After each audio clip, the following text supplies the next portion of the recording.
আমার প্রিয় ক্লাস 10 মাধ্যমিকের ছাত্রছাত্রীরা, তোমরা যারা 2025-এ মাধ্যমিক পরীক্ষা দেবে, এই ভিডিওটি তোমাদের জন্য খুবই গুরুত্বপূর্ণ। এই ভিডিওটিতে আমি তোমাদের পরীক্ষার সময়, তোমাদের পরীক্ষার যে রুটিন সেটি আমি তোমাদের আলোচনা করে দেব। তার সঙ্গে পরীক্ষার দিন তোমাদের সঙ্গে কি কি তোমাদের নিয়ে যেতে হবে, তোমাদের সাথে কি কি রাখতে হবে, এবং পরীক্ষার দিন তোমাদের সাথে কোন জিনিসটা না থাকলে তোমাদের পরীক্ষার হলে প্রবেশ করতে দেওয়া হবে না, এবং পরীক্ষার হলে প্রশ্নপত্র পেয়ে তোমরা কি করবে, সব কিছুই আমি তোমাদের এই ভিডিওটিতে বলে দেবো। আমি চাই ভিডিওটি তোমরা প্রথম থেকে শেষ অবধি খুব মন দিয়ে দেখো, নিশ্চয়ই উপকার পাবে, এবং যদি বোঝো তোমরা 2x স্পিডেও দেখতে পারো। তোমাদের 2025-এর মাধ্যমিক পরীক্ষার সময় হলো 10:45 থেকে 2টো অবধি, অর্থাৎ 11:45 থেকে 2টো অবধি। তোমরা কখন যাবে, কি করবে পরীক্ষার হলে গিয়ে, সব কিছু আমি তোমাদের ভিডিওর পরে আস্তে আস্তে বলছি। প্রথমে এসো আমরা জেনে নিই আমাদের পরীক্ষার রুটিনটা। আমাদের প্রথম পরীক্ষা সোমবার 10ই ফেব্রুয়ারি বাংলা, দ্বিতীয় পরীক্ষা মঙ্গলবার 11ই ফেব্রুয়ারি ইংরেজি, শনিবার 15 ফেব্রুয়ারি 15ই ফেব্রুয়ারি অঙ্ক গণিত, অর্থাৎ মঙ্গল থেকে শনি এখানে আমাদের 12, 13, 14 3 দিন ছুটি দেওয়া হয়েছে অঙ্কের জন্য। এরপরে একদিন ছুটি সোমবার 17ই ফেব্রুয়ারি ইতিহাস, মঙ্গলবার 18ই ফেব্রুয়ারি ভূগোল, বুধবার 19শে ফেব্রুয়ারি জীবনবিজ্ঞান, বৃহস্পতিবার 20শে ফেব্রুয়ারি ভৌতবিজ্ঞান, এবং শনিবার 22শে ফেব্রুয়ারি ঐচ্ছিক বিষয়, অর্থাৎ যাদের যাদের ঐচ্ছিক বিষয় আছে তোমাদের পরীক্ষা হবে 22শে ফেব্রুয়ারি। এই হলো তোমাদের পরীক্ষার রুটিন। এবার এসো আমরা জেনে নিই আমাদের পরীক্ষার হলে কোন জিনিসগুলি অতি অবশ্যই সঙ্গে রাখতে হবে। প্রথম হলো অ্যাডমিট কার্ড। এইটা তোমাদের পরীক্ষা 10ই ফেব্রুয়ারি শুরু হচ্ছে, তোমরা ফেব্রুয়ারি মাসের ফার্স্ট উইকেই এই অ্যাডমিট কার্ড পেয়ে যাবে, এবং এই অ্যাডমিট কার্ডে তোমাদের কোথায় সিট পড়েছে, কোথায় তোমরা পরীক্ষা দেবে সেইটি তোমরা জানতে পারবে। সাধারণত আমাদের স্কুলে যে প্রতি বছরই যেখানে আমাদের সিট পড়ে সেখানেই তোমাদের সাধারণত সিট পড়ে থাকে, চেঞ্জ হয় না। এরপরে যেটি তোমাদের সঙ্গে রাখতে হবে সেটি হলো রেজিস্ট্রেশন কার্ড। তোমরা যখন অ্যাডমিট কার্ডটা পাবে অতি অবশ্যই আমি চাই এর একটা ফটোকপি, অর্থাৎ জেরক্স তোমরা করে রেখো। এরপরে হচ্ছে তোমাদের রেজিস্ট্রেশন যে কার্ড সেইটা সঙ্গে রাখবে। এরপরে তৃতীয় যেটি সেটি হলো পেন, এবং পেন আমি চাই তোমরা নীল এবং কালো, ব্লু এবং ব্ল্যাক দুই ধরনেরই পেন তোমরা সঙ্গে রাখবে। তুমি যদি নীল পেন দিয়ে লেখো তাহলে তোমাদের যে হেডলাইনগুলো, যে মেন মেন পয়েন্ট, সেগুলো তোমরা কালো কালিতে লিখবে, এবং যদি তুমি কালো কালিতে লেখো তাহলে তোমাদের যে হেডিংগুলো বা যে মেন মেন পয়েন্ট সেগুলো তোমরা নীল কালিতে লিখো। পেন কখনো নতুন পেন নিয়ে যাবে না, অতি অবশ্যই তুমি যে পেনে লিখবে সেই পেনটা দিয়ে তুমি বাড়িতে অন্তত 1 থেকে 1.5 পাতা বাড়িতে অতি অবশ্যই লিখে নিয়ে যেও। নতুন পেন নিয়ে গেলে অনেক সময় প্রথম দিকে লেখাটা একটু আটকে আটকে যায়, তার ফলে কিন্তু আমাদের পরীক্ষার হলে প্রথমেই খুবই অসুবিধা হতে থাকে। সেজন্য পেনগুলো অবশ্য বাড়িতে 1-1.5 পাতা তোমরা বাড়িতে লিখে নিয়ে যাবে, এবং আমি চাই তোমরা যে পেন নিয়ে যাবে 2টি নীল রঙের এবং তোমাদের নীল কালির এবং 2টি কালো কালির পেন সঙ্গে রাখলে খুবই ভালো। এরপরে হলো সঙ্গে পেন্সিল রাখবে, কারণ আমাদের মার্জিন টানতে হবে। সঙ্গে তোমাদের যে রবার আছে রাবার সেটা রাখবে। এরপরে পেন্সিল ছোলার যে কাটার, যাকে আমরা কল বলি, সেটা সঙ্গে রাখবে। জলের বোতল কিন্তু অনেক সেন্টারে ট্রান্সপারেন্ট বোতল হলে তবে কিন্তু ঢুকতে দেয়, অর্থাৎ যে সকল বোতলে দেখা যায় সেরকম জলের বোতল সঙ্গে রাখবে, এবং স্কেল সঙ্গে রাখবে। আমি তোমাদের বোর্ডের বিষয়ে বলবো যে অনেক স্কুল আছে যে বোর্ডটা হয় সেটা নিয়ে ঢুকতে দেয় না, অনেক স্কুল ট্রান্সপারেন্ট যে বোর্ড সেগুলো নিয়ে তোমাদের ঢুকতে দেয়। অর্থাৎ তোমাদের ট্রান্সপারেন্ট বোর্ড মানে এই ধরনের বোর্ড, কোনো কোনো স্কুল আবার এই ধরনের বোর্ডকেও কিন্তু অ্যালাউ করে না। সেজন্য তোমার যেখানে সেন্টার পড়েছে সেখানে যদি এই বোর্ড অ্যালাউ করে, আমি চাইবো তোমরা এই ধরনের বোর্ড সঙ্গে রেখো। যদি তোমাদের এই বোর্ড নিয়ে যদি তোমাদের প্রবেশ করতে দেয় তাহলে তোমরা নিশ্চয়ই বোর্ডটা নিয়ে যাবে। এরপরে হলো অনেক স্কুলে যে তোমাদের যে পেন্সিল বক্সটা হয় সেটাও কিন্তু ট্রান্সপারেন্ট, ওরা অ্যালাউ করে, নইলে পেন পেন্সিল এগুলো হাতে নিয়ে ঢুকতে হয়। এখানে তোমার যেখানে সেন্টার পড়েছে তার ওপর নির্ভর করে। এরপরে আমি তোমাদের স্কেল বলেছি, এবং এর পরবর্তী যে বিষয় সেটি হলো যে তোমাদের স্টেপল করার জন্য তুমি যে অতিরিক্ত পাতা নেবে, আমাদের সেন্টার থেকে সুতো দেওয়াও হয়। তাছাড়া তুমি তোমার নিজের সেফটির জন্য স্টেপলারটা সঙ্গে রাখতে পারো খুব ভালোভাবে। তোমাদের ওরা যে দড়িটা দেবে সেইটা দিয়ে বাঁধার পরেও তুমি স্টেপেলও করে দিতে পারো। তোমাদের এই যে জিনিসগুলি বললাম অতি অবশ্যই কিন্তু তোমরা লাস্টেরটা স্টেপলার লিখে দিও, যার যেটা সুবিধা হবে সে সেটা সঙ্গে রেখো। এটা তোমরা একবার স্ক্রিনশট তুলে নাও, কারণ এগুলি প্রতিটি ভীষণ ইম্পর্টেন্ট জিনিস এবং এর মধ্যে সব থেকে গুরুত্বপূর্ণ, প্রত্যেকটাই ইম্পর্টেন্ট। এটা ছাড়া আমাদের পরীক্ষা খুবই অসুবিধা হবে। এবং পেনের এখানে কিন্তু কালো এবং নীল দুই ধরনের কালির পেন রেখো। সব থেকে ইম্পর্টেন্ট হলো 1 নম্বরে যেটি রয়েছে সেটি হলো অ্যাডমিট কার্ড, কারণ এই অ্যাডমিট কার্ড যদি তোমার সঙ্গে না থাকে তোমাকে কিন্তু পরীক্ষার হলে তোমাকে স্কুলেতে ঢুকতেই দেওয়া হবে না। সেজন্য অতি অবশ্যই অ্যাডমিট কার্ড সঙ্গে রাখবে এবং এই প্রতিটি জিনিস যেন তোমার সঙ্গে থাকে। এরপরে এসো আমাদের পরীক্ষার বিষয়। এবার আমরা আমি তোমাদের বলবো। প্রথমে হলো যে আমাদের পরীক্ষা শুরু হচ্ছে 10:45 থেকে, অর্থাৎ 10:45 থেকে।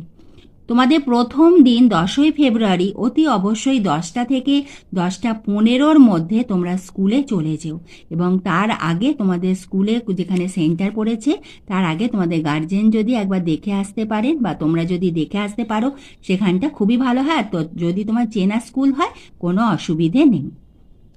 প্রথম দিন 10টা থেকে 10:15-র মধ্যে তোমরা অতি অবশ্যই স্কুলে যেও। পরের দিন থেকে 10:30টার মধ্যে স্কুলে গেলেই হবে। 10:45-এ কিন্তু তোমরা প্রশ্নপত্র পেয়ে যাবে।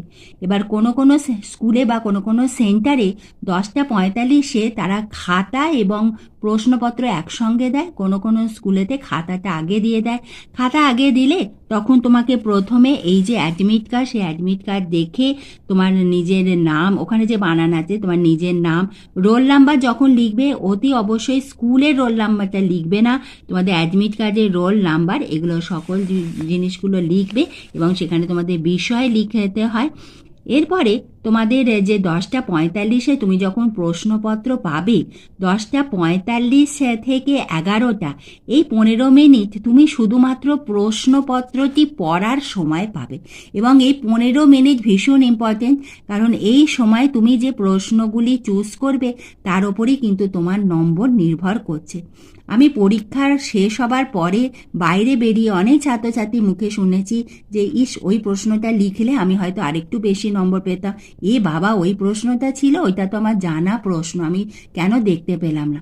এই জিনিসটা কিন্তু তোমাকে করতে হবে এই প্রথম 15 মিনিট, 10:45 থেকে 11টা।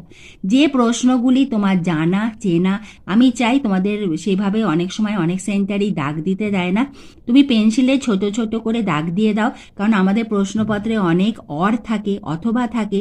সেই প্রশ্নগুলির মধ্যে যে প্রশ্নটা লিখলে তুমি সব থেকে বেশি নম্বর পাবে, ওই 2টি প্রশ্নের মধ্যে যেটি লিখলে তুমি সব থেকে বেশি নম্বর পাবে বা ফুল মার্কস পাবে, সেই প্রশ্নটা তোমার অতি অবশ্যই লেখা উচিত। তুমি তার পাশে পেন্সিল দিয়ে একটা ছোট করে ডট দিয়ে দাও এবং তুমি যখন তোমার লেখা শুরু করবে তখন সেই প্রশ্নগুলিতে পেনের দাগ এইভাবে দিয়ে দাও। যখন তোমার লেখা শুরু হলো আমি দাগ দিয়ে দিলাম, মানে আমার ওইটা লেখা হয়ে গেল। এইভাবে তুমি পরপর লিখতে থাকো এবং অতি অবশ্যই আমাদের প্রশ্নপত্রে যে নির্দেশাবলী থাকে সেই নির্দেশাবলী অনুসরণ করে তোমাকে লিখতে হবে। আমাদের প্রতি বছরই নির্দেশাবলী একই হয়ে থাকে এবং সেই ধরনের তোমাদের পরপর প্রশ্নের উত্তর লিখতে হবে এবং তোমাদের প্রশ্ন যখন সিলেক্ট হয়ে যাবে, যখন 11টা বাজলেই তোমাদের লেখা শুরু করবে, অতি অবশ্যই চেষ্টা করবে 1:15 থেকে 1:30টার মধ্যে তোমাদের লেখা যেন, অতি অবশ্যই চেষ্টা করবে, কারণ আমাদের আধ ঘন্টা যদি একটুও দেরি হয় 1:40 থেকে 1:45-র মধ্যে অতি অবশ্যই তোমাকে লেখা শেষ করতেই হবে, কারণ আমাদের হাতে 15-20 মিনিট রাখতেই হবে আমাদের পেজগুলোকে ঠিকভাবে সাজানোর জন্য।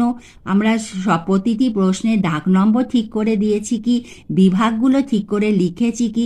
অনেক সময় তাড়াহুড়োতে আমাদের যে পেজটা আগে ছিল সেইটা আমরা যখন আমরা দড়ি দিয়ে খাতাগুলোকে বাঁধি তখন আমাদের পেজগুলো আগে পরে হয়ে যায় অথবা উল্টে যায়। আমরা যে এক্সট্রা পেজগুলো নিই সেগুলো ক্ষেত্রে অনেক সময় উল্টে যায় তাড়াহুড়োতে। সেজন্য অতি অবশ্যই তোমাদের যে পেজগুলি রয়েছে সেগুলি আমি চাই 1:45-র মধ্যে কিন্তু পেজগুলো তোমরা ভালোভাবে আটকে নাও, এবং পেজ যদি বোঝো একটা পেজ এক্সট্রা নিয়ে নাও। তোমাদের যে খাতা থাকবে তার একেবারে প্রথমে তুমি যে পেজটা এক্সট্রা নিয়েছো, 1, 2, 3, যটা পেজই নাও না কেন, তোমার যে মেন খাতা, প্রথম যে খাতাটা নিয়েছিলে তার প্রথমে তোমাদের এক যোগ করে সেই যটা তুমি পেজ নিয়েছো এক্সট্রা পেজ, সেইটা কিন্তু তোমাকে লিখতে হবে। এবং সেইটা সমান কতগুলি পেজ নিয়ে লেখার পরেতে তোমাদের ঘরেতে যিনি এক্সামিনার থাকবেন উনি কিন্তু তোমার সেই এক্সট্রা পেজের ওখানে একটি সই করবেন। এটা কিন্তু অতি অবশ্যই খেয়াল রাখবে।